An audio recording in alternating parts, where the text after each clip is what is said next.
Today's date, 23? 23rd, yep. Okay. Good morning. Good morning. My name is Jim Lyko. I'm here in Essex, Connecticut on July 23rd, 2009 to interview Audrey Lyons for the Veterans History Project at Central Connecticut State University, an archive partner with the Library of Congress. Muriel was an inspector working at the Brooklyn Navy Yard during World War II, and we're very interested in hearing about that. So, Muriel? No, I'm not. Audrey. I'm right. Sorry, Muriel was the other. Audrey, let's talk about growing up in Brooklyn and in the war years, and I want to hear all about it. So. Well, actually, the older I get, the more I appreciate having grown up in Brooklyn. It was close to New York City. In 40 minutes, we could be in Manhattan. We could go to theater. We could go to the best stores. We could do things that other people never even heard of. So I would say we had an excellent time. And Brooklyn, amazingly, was like a little village. All little villages, different neighborhoods were separate, but they each had the churches, the schools, the library, everything that you needed was in your little neighborhood. Mm-hmm. And every church imaginable was in every neighborhood. I mean, in fact, I believe it was called the City of Churches because there was so many churches. So I was brought up going to the Episcopal Church, going to public school 76, which was an old building, very old. And then I went to Franklin K. Lane High School. Okay. What was your neighborhood called? Cypress Hills. Cypress Hills. It's where all the cemeteries are, and to this day it's filled with cemeteries. Yeah. It was supposed to be the highest spot in Brooklyn. And in the old days, I mean in the 1800s, that's where they decided to have a cemetery. Okay. And from the very top of the hill, you can see the water, the Atlantic Ocean. So it's a very beautiful, or was a very beautiful cemetery. We lived 2 blocks from there, and on Easter Sunday, we would walk up there and have our pictures taken with all the beautiful flowering trees and bushes and whatever. Tradition, right? Yeah, so it was a wonderful way to grow up. We had Halloween parties. We did everything. Went on picnics and just had a wonderful time. Brothers and sisters? I had one brother 2 years younger than I. He went into the Marines eventually. Okay. And then he became an FBI agent, but unfortunately he died at age 65. Okay. But that was wonderful. So I graduated from Franklin K. Lane High School in June of 41. In September of 41, I started as a freshman at Brooklyn College. Mm-hmm. And December of 41, of course, was Pearl Harbor. And that was the beginning of everything. Okay. Yes. I did continue to go, but this was a commuter school. So I did continue for about 2 years to continue at Brooklyn College. Then the story I told you before was that my father was in the restaurant business. Okay, excuse me. Yes. Tell me where you were on December 7th, who you were with. Well, it was a Sunday, so I was at home, and it was very shocking. But on Monday, I went to school, and of course, everybody was in an uproar. Yeah.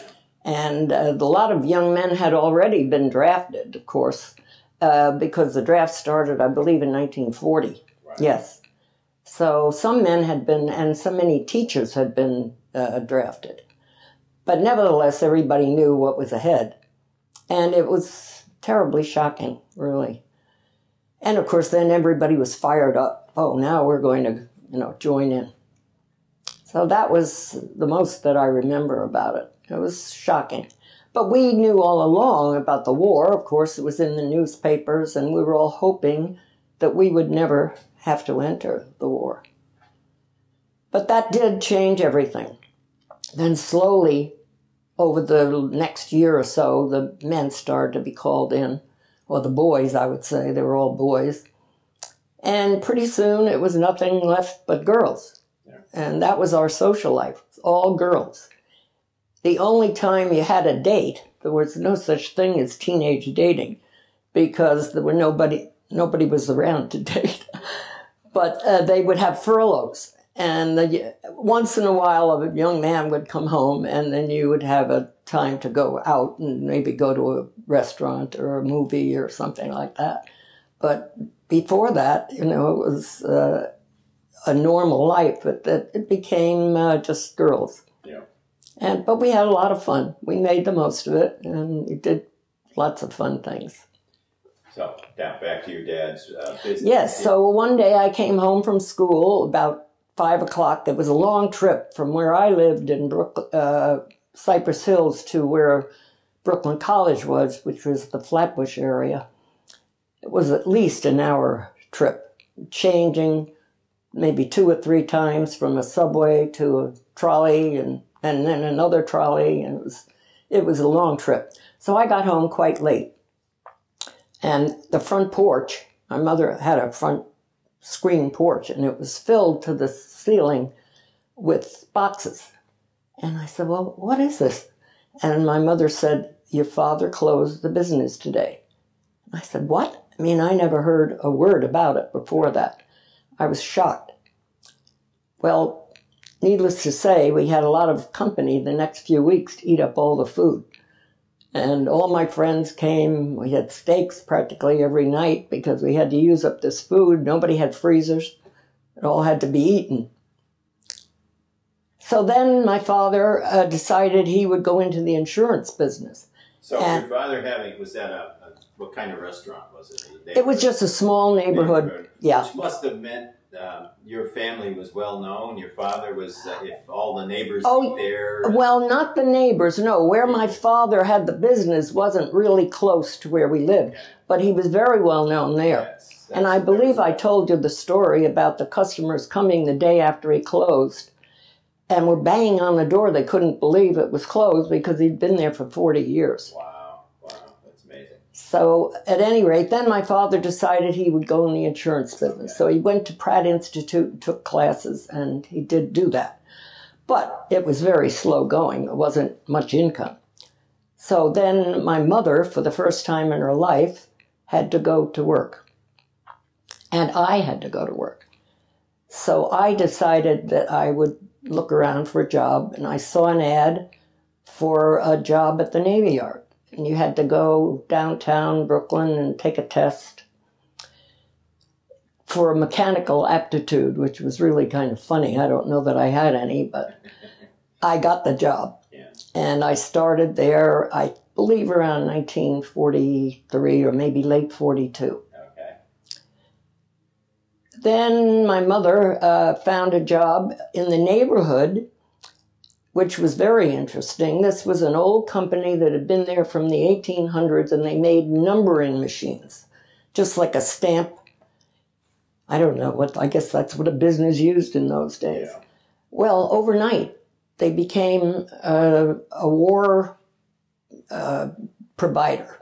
Requirement, yeah. Actually. Almost overnight. Everything. And then all their men were drafted or went in the service, so then they hired women. Yeah.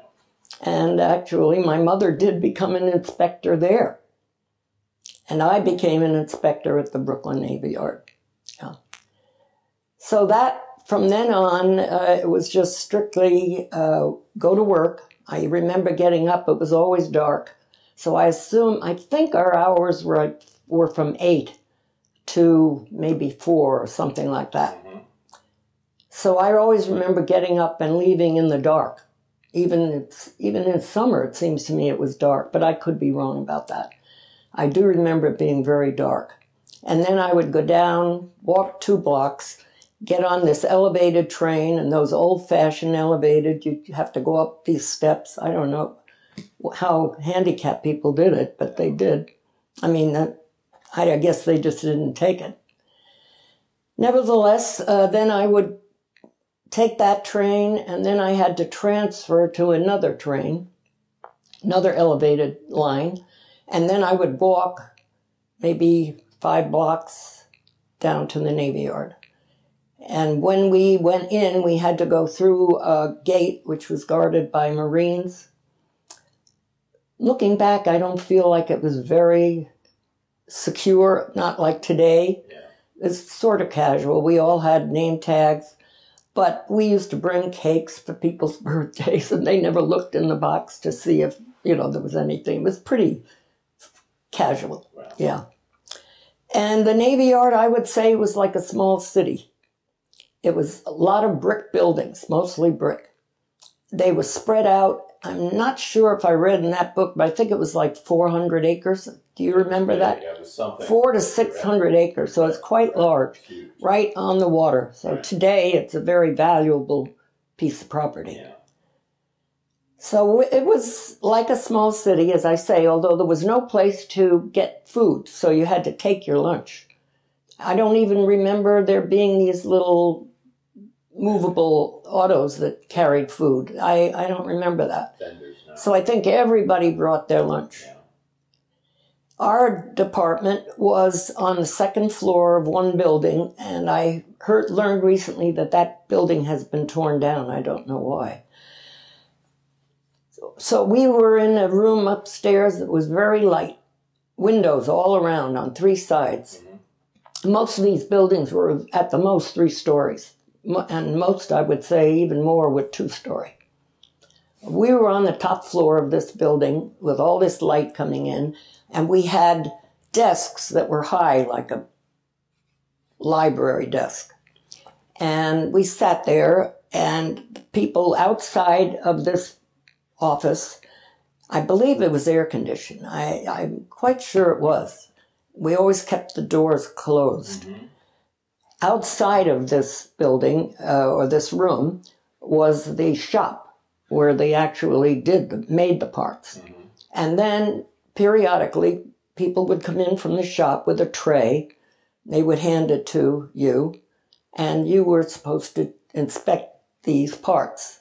Now, I was an underling, so I only got small things like screws and whatever, and we measured those with a micrometer. We may have done other things, but I can't really remember what we did. So you had some paperwork that told you the requirements for the inspection, right? Well, we had to go to school to learn some of this. Yeah. And I had never even heard of a micrometer before I took this. But nevertheless, we did more or less pretty simple things. There were some men in the department and a lot of women.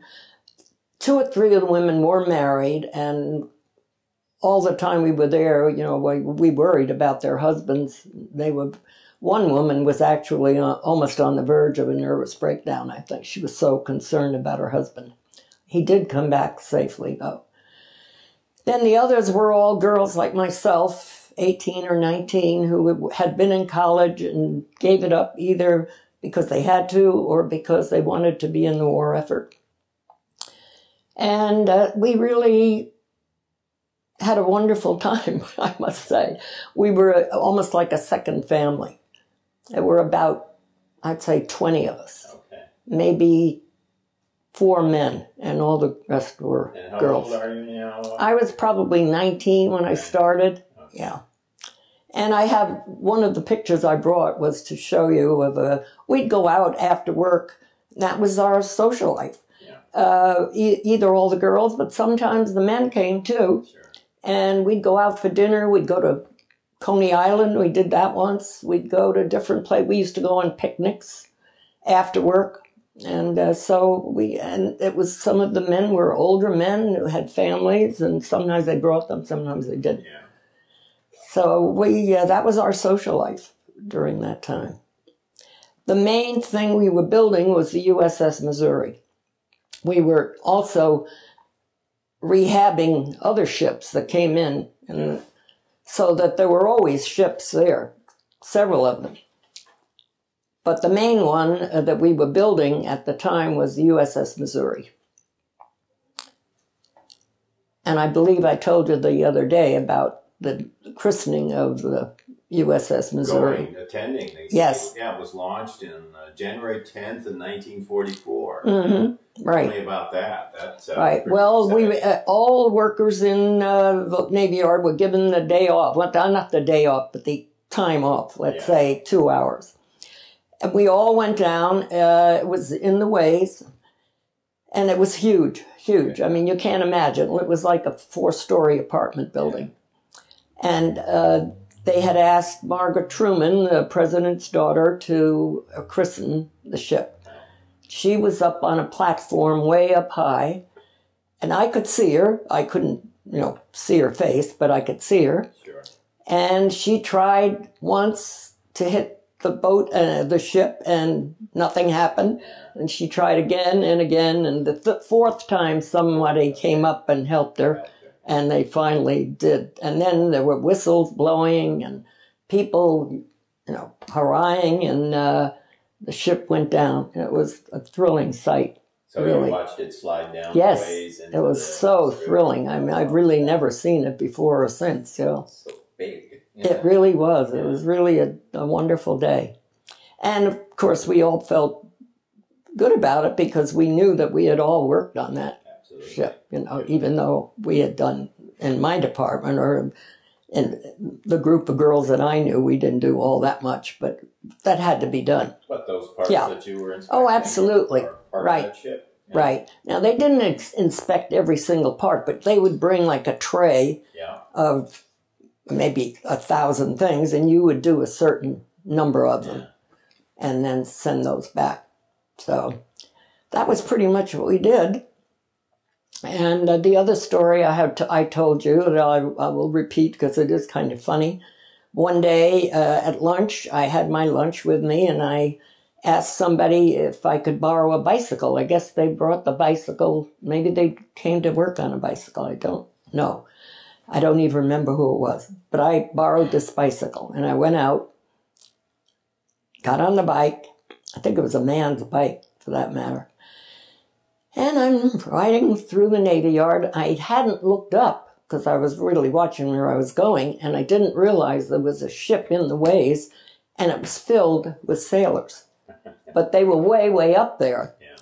And as I went by on the bicycle, they started to whistle and call down and yoo-hoo and hello and, that kind of thing. And I was so shocked that I lost my bearing and fell off the bike, skinned my knee, skinned my elbow. And, of course, they were all up there then, calling out, oh, we'll come down and kiss it, and we'll be happy to come and help. That was so funny. So I limped back, and that was the last time I did take a bicycle out. But that was kind of fun. So how many ships were on the ways there? Well, I couldn't say how many, but I would say there were always 2 or 3. Okay. Yeah, and they would have been out, and then came back for repairs. Yes, right. Maintenance as well as building. Yes. It says here 71,000 people worked at the Brooklyn Navy Yard during World War II. I can believe it. It was a huge place. Yes, it said 270 buildings in the paperwork. Right. And today they're trying to make it into an industrial area. And a lot of artists have rented the areas. There's also a movie studio there now, I understand. Yeah. You did something recently. You said you and your daughter went down. So tell me about that. That sounds interesting. Well, my daughter is in the arts, and she's a textile designer. She had a friend who was an artist, and she had some reason to go to see this person. And so she had a studio at the Navy Yard. Susan went down there to meet the gal, and they did whatever they had to do as far as business goes. As my daughter was leaving, she said, I think my mother worked here. Well, she knew I did, actually. She said, my mother worked here during World War II. And the girl was so excited. She said, well, don't you know they're looking for people who worked here so they could have an archive of some kind. So I did go down there with my daughter, and I was interviewed by the young woman who is involved in renting these spaces, and also a young woman from the Brooklyn Historical Society.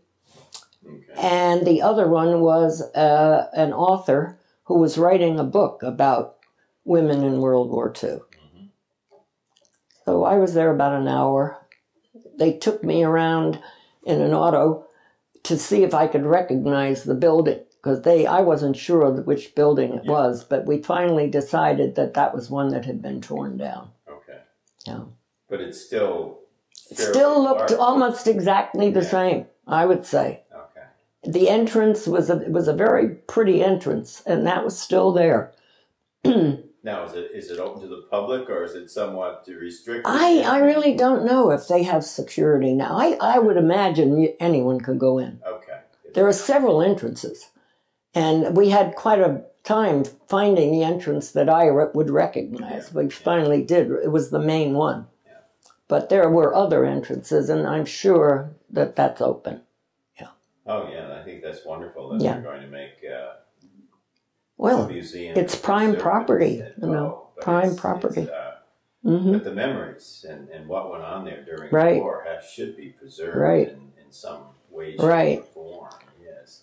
The other thing that I had thought I'd mention was that during the years that I was at the Navy Yard, I was still going to Brooklyn College at night.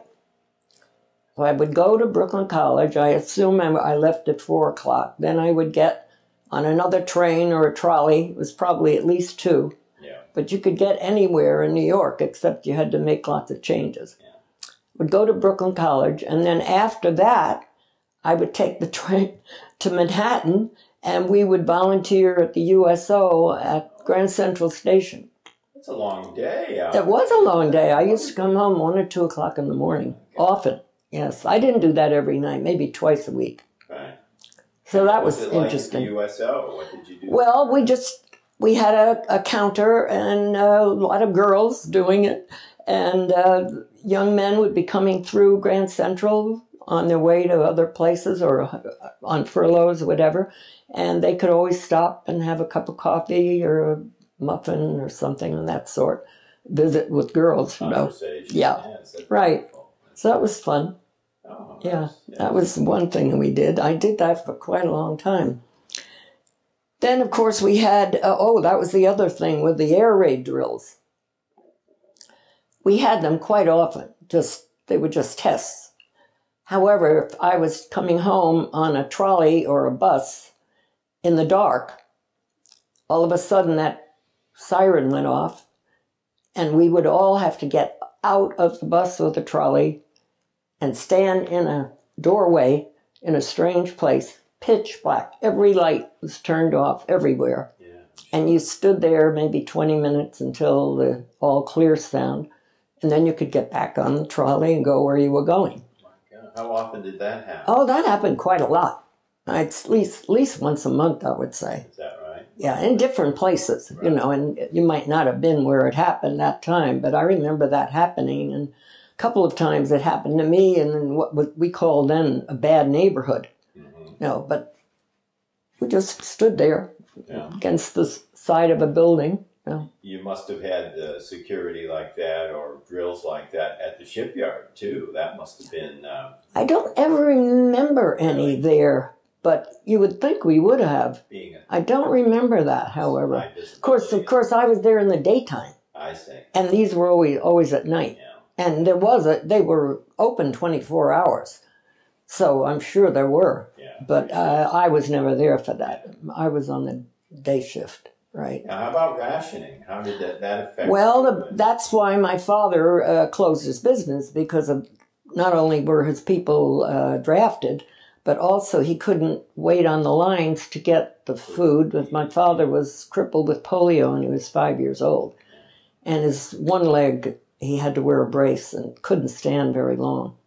So I think that's what really broke him finally, was the fact that he had to wait on these lines to get butter, coffee, sugar, anything you need in a restaurant. Mm-hmm.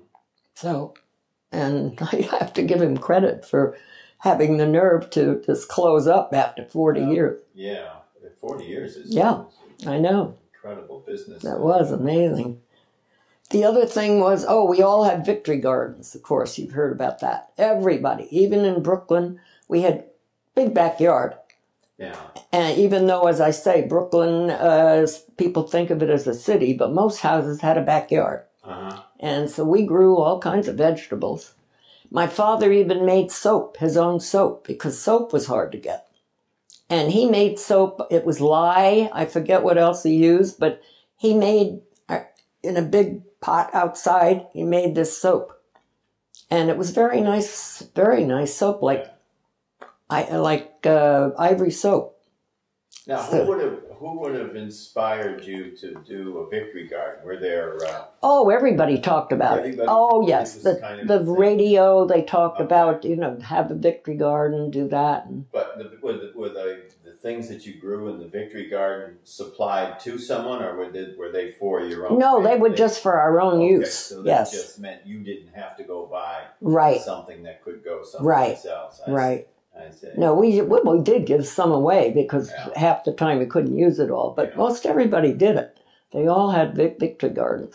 And you probably didn't have a car, right? My father did have a car because of his physical problem. Okay. And that was unusual, but we never were able to drive it. No, he wouldn't allow us to. I mean, you didn't let kids drive at 16 or 17. No. That was unheard of. And you could get anywhere on public transportation. But I'm sure gas rationing was probably... Yes, but he probably was able to get it because of his physical problem. He couldn't get to work without it. Mm-hmm. So, let's see. We also had black fabric over the windows that we used to put down at night. Okay. My mother made those. And okay, and you were saying... Well, I believe I just told you about the black fabric that my mother made. It was a very... inexpensive black fabric, and everyone put that on their windows, and at night you pull those down. So that was required every night? I believe it was required, and of course a lot of people were air raid, what did they call them? Wardens, right. Yeah. And they would go around the neighborhood checking. Oh, yes. Yeah. And of course there was no problem if you didn't do it. Some people couldn't do it, but most people did. Yeah. Yeah. No, people were very patriotic. Yeah. And they wanted to do whatever they could. And so that was why we had the victory garden and, anything we could do. Also, another thing that I remember so much, we were always writing letters. We wrote to every boy we ever knew. I mean, even maybe a next door neighbor's cousin. I mean, you wrote to them just to have them get mail. Was that something suggested to you, or? Well, everybody was one little thing that you could do. Yeah. And we wrote to our friends, but we used to write to everybody. Yeah. And then they'd be so thrilled to get letters, Yeah. And so that was a thing that we did a lot. You mean you get letters back from these fellas? Oh, sure. And what would you just tell them about? Well, just what we were doing. Yeah. Nothing like today. Yeah. It was all just so-and-so and so. I mean, nothing specific, but we could write long letters. One of my girlfriends and I had a little newspaper that we put together just for ourselves. Okay. And so we would have little items in there about the boys and where they were and who was in what country and whatever.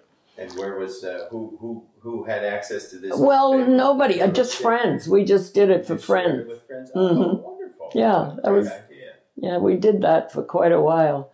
So we all did whatever we could do. Absolutely. One of the pictures I have is taken in my family's living room, and we were all, 3 girls of us, were sitting there looking at pictures. All the GIs or Navy men, they all had a formal picture taken. I don't know whether the government did it or whether they just did it. Yeah. And then they sent them to everybody. Okay. So we had all these pictures lined up. In fact, I have some of them to show you in a book. Yeah. But so we took this picture of us sitting on the floor looking at all these pictures, and then we sent that as a Christmas card. Oh, I think it was 1944. How clever. That was one thing. Now, you mentioned your brother. Was he overseas? My brother, yes, saw a lot of action in the South Pacific. Okay, so he was one of your letters. Oh, yes, absolutely. Yeah, he was 2 years younger than I. But I did send letters to his friends too. Sure. Yes. And of course we had that little tissue paper stationery that you could just fold up. You fold, yeah. Well, yes. That had a name. I know. I'm trying to think of what it was too. Say Victory Mail or something. Something like that. Yeah, it was a one-shot deal. Right, and you could only just fill out so much, so much. And of course, when you'd get letters back, lots of times they were all crossed out. Yes. If it came from the Germany or some of those countries. Yeah.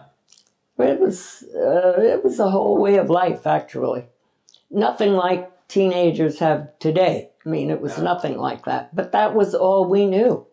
Well, we didn't know anything other than that.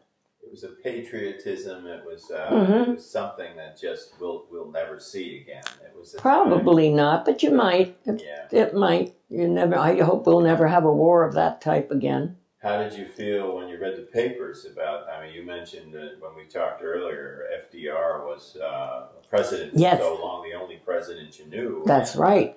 And you approved of what he was doing and how. Oh, everybody was 100% behind him. Yeah. Right. And one interesting point is that we did not know he was crippled. I only heard that long after. It was hidden completely. Yeah. And they always propped him up behind a desk or something like that. I hear that from so many people. Isn't that, and I think that's amazing that was kept from, today you know everything, but then they didn't tell things. Photographers were told not to take a picture of him in his wheelchair, and you know what? They followed their instructions. They did. Today that wouldn't be the case. Everybody's looking for that. That's right. That picture to shock people. Well, his actual memorial in Washington, I believe, shows him in the wheelchair. It's a beautiful thing. Right. It's absolutely beautiful. Yeah. Yes. Yeah, I saw his wheelchair when I was up at Hyde Park, and it's streamlined and it's small, so it wasn't like the kind you see today. No. But you're absolutely right for him, and that was, he was like that for years. He was. I remember the day he died. I was working at the Navy Yard, and I came home in the light. I guess it was about 5 o'clock, and a little boy ran up to me, and he said, "President Roosevelt died." And I said, "No." He said, yes, it's true. It was on the radio. And my first thought was, oh no, now we're going to have Truman. Which was so ridiculous because he turned out to be an excellent president. But nobody had any faith in him when he came in. Yeah. They thought that he was a lightweight. Yeah. And that was the general attitude when Roosevelt died, that Truman wasn't up to the job. Yeah, that was the reading I've done said that people weren't crazy about Truman. And, right. But he turned out to be a great president. Right. So did you know that Roosevelt wasn't healthy, wasn't well? I mean, he looked horrible. Yes. Oh, we knew he was failing. Yes. Oh, you could tell. Yes. You could tell he was failing. But whether I'm sure they kept that from the people, just how sick he was. And no, I don't think, when he was elected the 4th time, which was unheard of, he was really in bad shape then. Absolutely. Yes. Yeah. So he didn't last very long. Yeah. But he got the job done. And, he did. One thing looking back that amazes me is how quickly the country went from just an ordinary economy to a wartime economy. Right. It happened very fast, I think. Yeah. Every little shop became, a company to make things for the war effort. Right. It's the wheels started to turn. And they did. This happened. And after the war, for instance, I got married in 1946, and the tradition then was that your friends would give you parts of a sterling flatware set. Place settings and things. Well, in 46, you had a choice of 4 patterns because that company had been shut down through the whole war, and they had only just started to remake the silver. Isn't that interesting? Isn't that funny? So I had very little choice. And the one I picked, I never really liked. Ah. Yeah. So tell me about your husband, meeting your husband, and well, I met him at Brooklyn College. Yeah. And he was, I guess when I was a freshman, he was a junior. And then he became a senior. And then about that time, he went in the service. At first, he was, I wouldn't say he was 4F, but he was not accepted into the service because he had a bad back from an automobile accident when he was probably 17. And he had back problems all his life, really. But he kept going back and trying again until they finally took him in 1943 because no one wanted to be, somebody who stayed home. Everybody wanted to go. So he did finally go.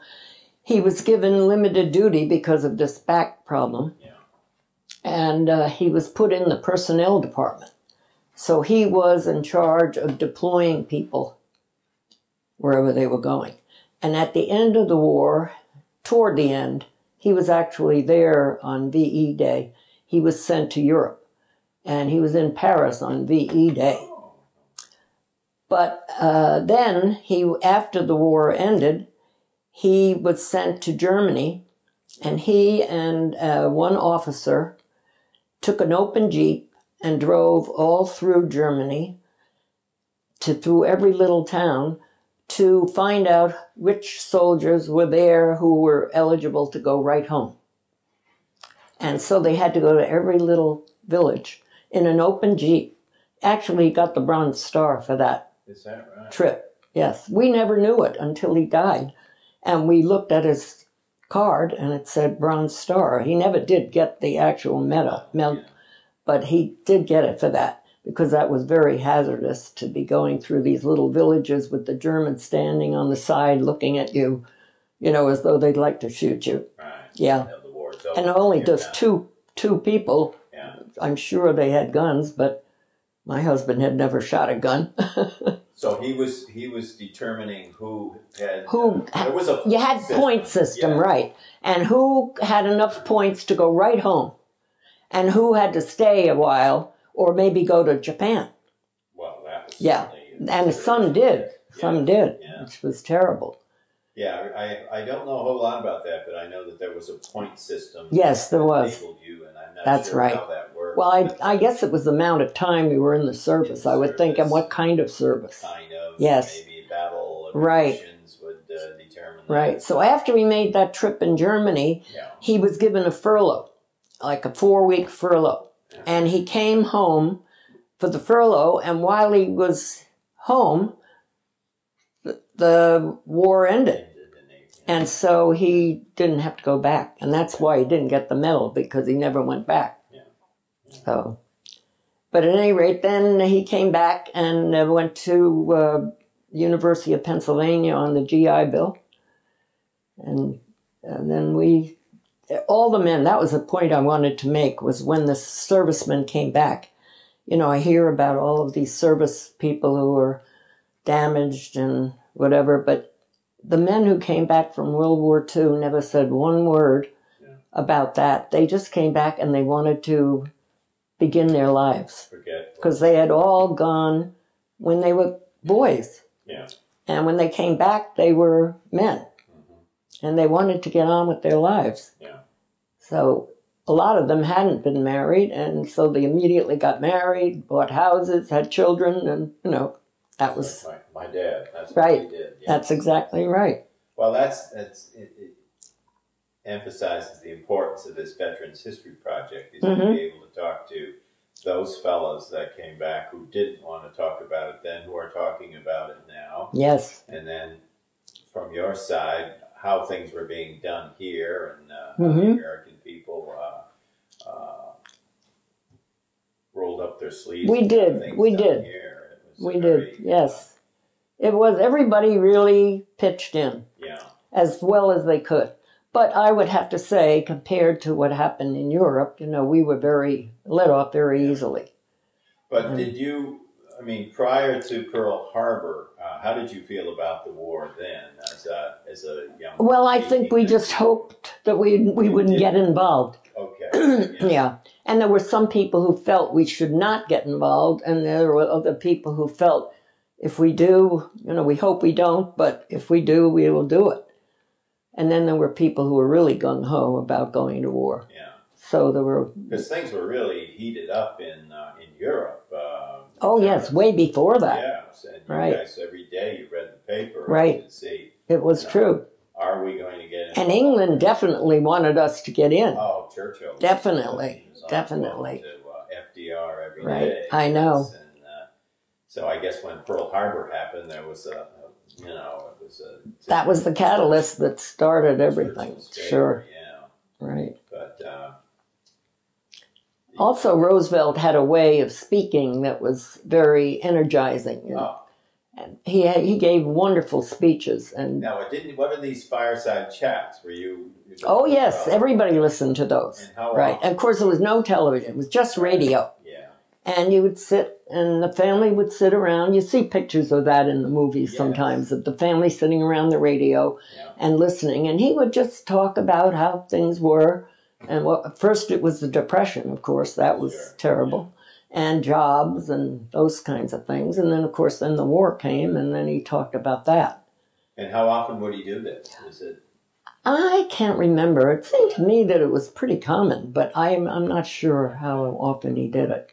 I mean, it's like you watch a weekly television show. Yeah, it show, could be. That's right. Those days, it might have been Sunday night. Right. Was for the fireside chat. Another thing I remember as a child was Mayor LaGuardia, if you ever remember him. Oh. And he used to read the funny papers to us on the radio.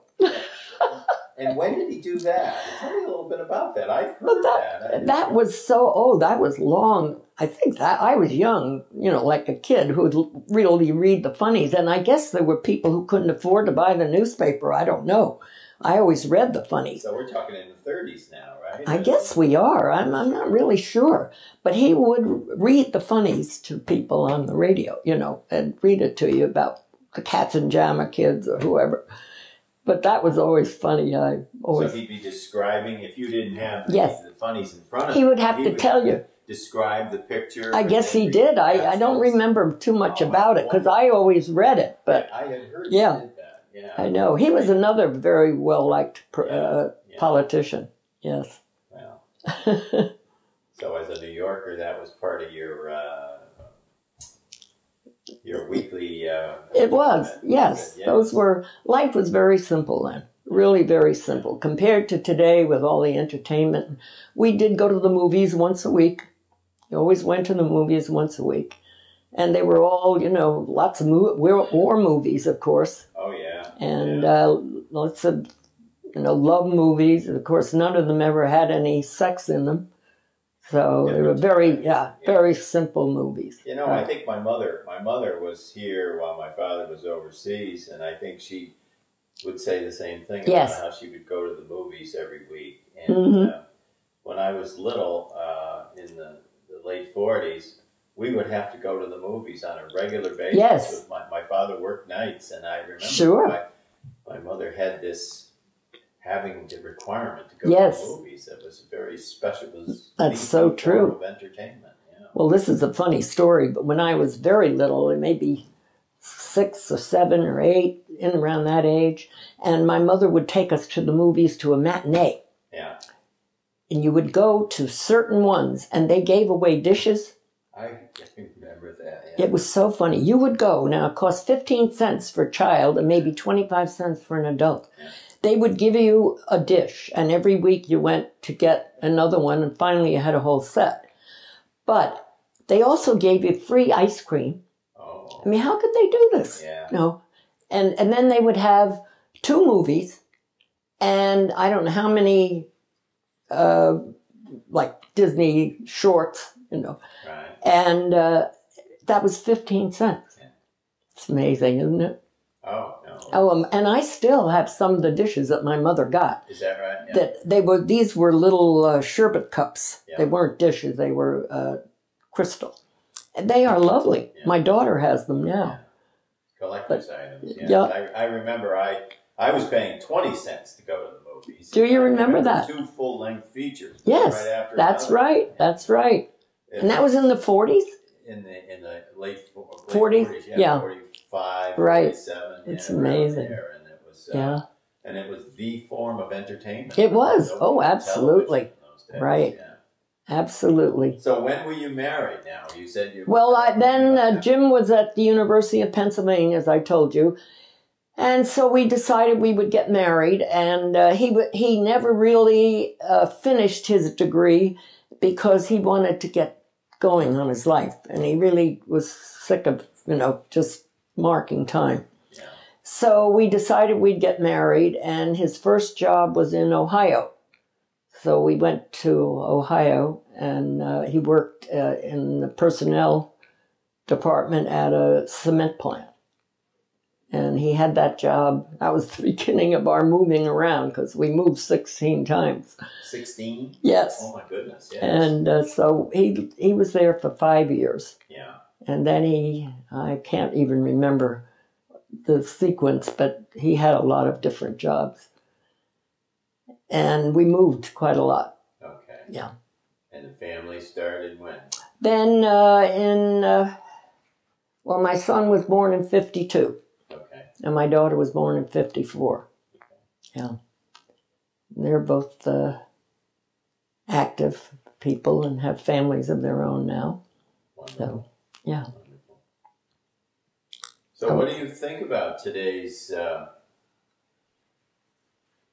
Well, we've been through, Korea, Vietnam, and right. God knows what's going on now in the world. But compared to what you had experienced, it's obviously a different time, and then a different war. But as I said earlier, I don't think we'll ever have the experience of the closeness that we had during World War II. No, I wonder that we will. I don't know. People don't seem to have the... Well, I think a lot of it went back to the fact of the Depression. And during the Depression, people learned to do without. Yeah.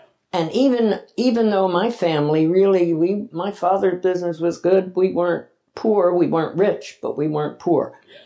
But even then, if you wore out a pair of shoes, you didn't run out and buy a new pair of shoes. In fact, today they don't even wear them out. Yeah. But you did wear your shoes, and then you went to the Five and Dime and you bought a sole and you glued it on. Yes. I mean, it's hard to believe that actually happened in my lifetime. No, but those are the important things. Yes. Those are the differences. That's right. And you just didn't waste things. You didn't waste, and to this day, I don't waste anything. I'm a big recycler. I do all of those things, and my children laugh about it because, I'm very careful about wasting. Right. And my wife's father came from a family like that. Yes. He was like that till he died. It was always very conscious of those things. And, right. And I do worry a little bit about that because children today have so much. Right. And you wonder if they can appreciate what they have because they have so much. Yeah. Where are your children? Are they nearby? My daughter lives in New York City, and my son lives in Washington, D.C. Okay. Mm-hmm. Okay. Yeah. So I can't think of anything else to tell you unless you have any other questions. One thing that did happen, in 1945, a young man came to work at the Navy Yard who had been in the war and lost his arm, his right arm. And he was discharged, of course, after he was rehabilitated, I guess. And he became a good friend there, and he went with us on all these picnics and whatever. But he also joined a baseball team, and it was a team of men who had lost their arms against men who had lost their legs. And we used to go to these ball games, and it happened quite frequently, that they would, and he was a batter. He could bat with the other arm. And then how they ran, I guess they had artificial legs. I can't remember, but that was an amazing thing. Was a team? It was a local team of Veterans? Yeah, veterans, all veterans who had, and it was one side was all men without one arm, and the other side had lost a leg. I have a picture of it somewhere. That is amazing. I have Isn't it? never heard of that. I know. Well, this was in Brooklyn or Queens. I can't remember exactly where the games were. And you would go to the, oh. Yes, I have a picture in my book. I'll show it to you later. The courage involved. I know. Those guys. We went on a skiing trip one weekend. This was after the war. Yeah. And he went skiing. With the one arm, he learned like overnight how to do it. Oh, wonderful. He was amazing. I often wonder what happened to him. If you could find him, he'd be an interesting person to talk to. Absolutely. Yeah, his name was Ray Wagner. Yeah. Mm-hmm. But I don't know. I assume he lived somewhere around the Brooklyn Navy Yard if he worked there. But if we could find him, I'd love to, wonder whatever happened to him. Well, once I was married, we moved away, and then I lost track with a lot of those people. But to play baseball against I know. each other, I mean, it's amazing. It's the courage, yes, and the fact that they're not hiding what they're. I know. I'll show you the picture, and they had a funny name for it, but I have it right there. Now, but I'll show you the picture. And they played. How often did they play? Well, I think they had a regular time. I think they did. Maybe there was more than one team. I don't know, but I know I went to several of them. We would go and cheer him on. Oh, I want to get some more information. Yes, it is interesting. I've never heard anybody else ever mention it, but because we knew him so well, we would go to these games. I think we were always looking for something to do, As I say, the usual things weren't available, so you look for other things to do. So, tell me a little more about the Navy Yard. My notes here say that the Arizona was launched there, and we all know about that at Pearl Harbor. Mm-hmm. The Maine was built there, and we know about that, and of course, you talked about the Missouri. The Missouri. Yes. And there was an FDR carrier was built there, I think. Was it? I really wasn't aware of that. Yeah, I think it's the information said that, but did it say what year? No. So it must. I don't think it was there during those years. Yeah. And I don't remember the names of the ships that were there. I don't think they were the really big ones. Yeah. A lot of them. The main big one was the Missouri, and even the one where the sailors were whistling at me on the bicycle. Yeah. That was a big ship, but it wasn't as big as the Missouri. Yeah. That was much bigger. So they did a lot of repair. Oh yeah, there was a lot of repair going on. So. Well, of course, these ships were being hit all the time, and then they had to come back and be refurbished so they could go back again. Right. Yeah. East River must have been pretty busy in those days, huh? I suppose it was. I really don't know. I don't know. So many things, I think when you're young, you just accept them and you go along with them. You don't even question them.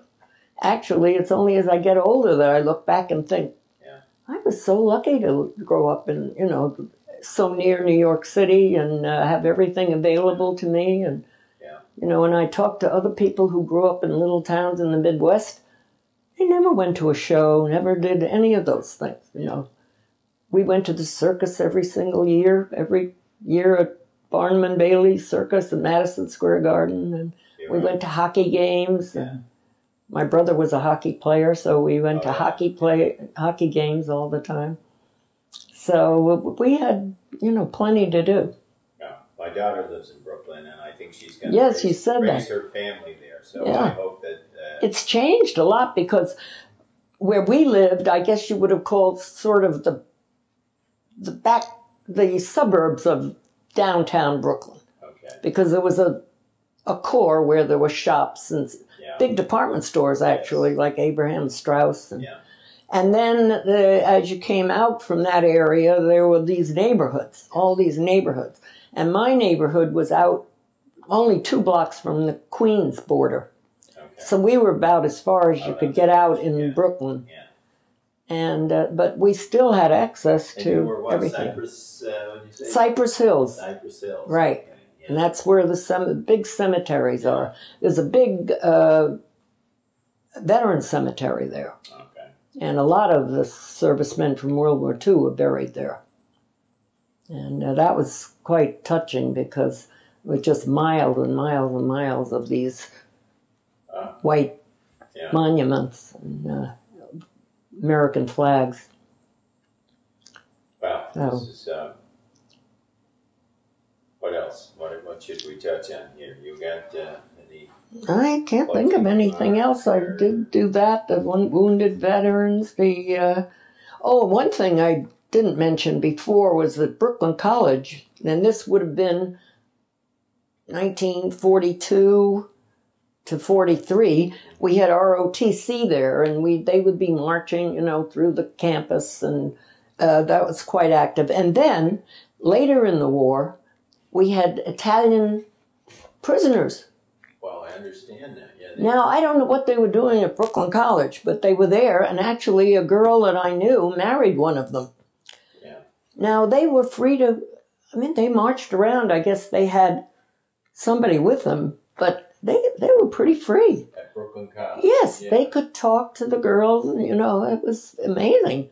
Yeah, I know they brought a lot of prisoners back, and I think that's there's got to be a good book written about that. There should be, somewhere. There should be, right? Yes. Because at Camp Shanks, where Audrey was, where Muriel was, yes, there were lots of prisoners. Were there? Yes. Yeah. Well, I guess they would house them anywhere they could, but I don't know where they were housed there. Right. But they used to march around the campus. It was a beautiful campus, and they would march through there. But they were very free, almost like students. Well, and they weren't a threat. No, I don't know what they could have done. They couldn't have done anything. And as you say, in some cases, there were marriages. They were. There were. Both the German and the Yes. Italian. Well, these were Italians, and as I remember, I didn't know them very well, but the girl who married one of them, she was of Italian descent, and maybe she spoke some Italian, I don't know. Okay. But she really did go ahead and marry one of them. I don't know whether they went back to Italy or whether they stayed here. Chances are they stayed here. Yeah. It was crazy. You never knew what would happen, really. Yeah. It was a wonderful time, and it was... It was a wonderful time for a young person, I think. I don't know if you were older, if it would have been such a wonderful time. Well, that's true, having responsibilities and having to raise a family and that sort of thing. But it's an experience that you had as a young person that is... You couldn't describe that to a young person today. They couldn't understand. No, they couldn't. No. And I think your point, you said a minute ago, you were coming out of the Depression. So you went without a lot of things. And we were used to that. And once you're so used to that, giving up for the war was easy. That was no problem at all. How to do that. Right. And we knew. Would not be the case. Right. And lots of people didn't even have a car then. Yeah. I mean, my father was unusual that he had an automobile. We had a radio. There was no television. And a lot of people didn't even own their own homes. They lived in apartments. Right. So they weren't expecting a lot. Right. So when they didn't get a lot, they weren't too upset. And talking about neighborhoods, this is wonderful. I grew up in a neighborhood with the church and the grocery store, and the folks all knew each other. That's right, and you didn't have to go very far for anything. No. It was amazing. It was a special time. It was. Yes. We had a YMCA in my neighborhood, and that was where we went to a lot of dances there. And, of course, a lot of my social life revolved around my church. We had boys and girls groups, but that was before the war. Once the men went off to war, there were really not many men around. Right. Yeah. So do you remember them they came home in mass, I guess, right? Oh, yes. The Queen Mary would put 15,000. But mostly they came like little by little. It's funny because some were in Japan, And those came home later. Yeah. And some came home, like this Ray Wagner came home early after he was wounded. So they came home slowly, I would say. Not everybody came at one time. Okay. But I do remember VE Day and VJ Day very well. Yeah. My friends and I had decided that we would meet at the Arch of Triumph in New York. That was 1 Avenue. And there's that arch. Oh, Washington there. Park. Yes, right. Yeah. So we said we would meet there if the war ended. Yeah. And we all did. And so we were there, you know, screaming, yelling, and autos were going around honking their horns, and people were jumping, and it was really amazing. E-Day. Now that's the that famous was photograph, Alfred. yes, with the that's nurse. right. That was that. Is that you? No, that wasn't me. Okay. But we were kissing a lot of service people that we didn't even know. That's right. I mean, if you saw a serviceman, you kissed them, right? No matter what, right? That wonderful. Yeah. You know, so you made a pact with your friends that to meet there in that was Lower Manhattan, the war. Right. So then we went up to 42nd Street, right. and then we got into that mob scene. Oh gosh, it was wild. We were up all night that night, I think. Isn't that wonderful? Yeah. That is. It was quite a day. That was quite a day, or quite a night. And how about VJ Day now? Well, how did you feel about the atomic bomb and our friend Harry Truman and his decision? Well, you know, everybody was for it at that time. Now that I look back on it, I wonder, but at the time, I thought it was fine. I mean, if it was going to end the war, that's what we all wanted. Right. And we all felt, and of course, no one liked the Japanese anyway. No. No. They were in a class by themselves, and there would have been thousands more GIs died. And yes. If we didn't do that, right. tried to invade Japan, that was... I think it did end the war, but it was a horrible thing to have to do. Right. And I don't know how he came to that decision. It must have been a very hard decision to make.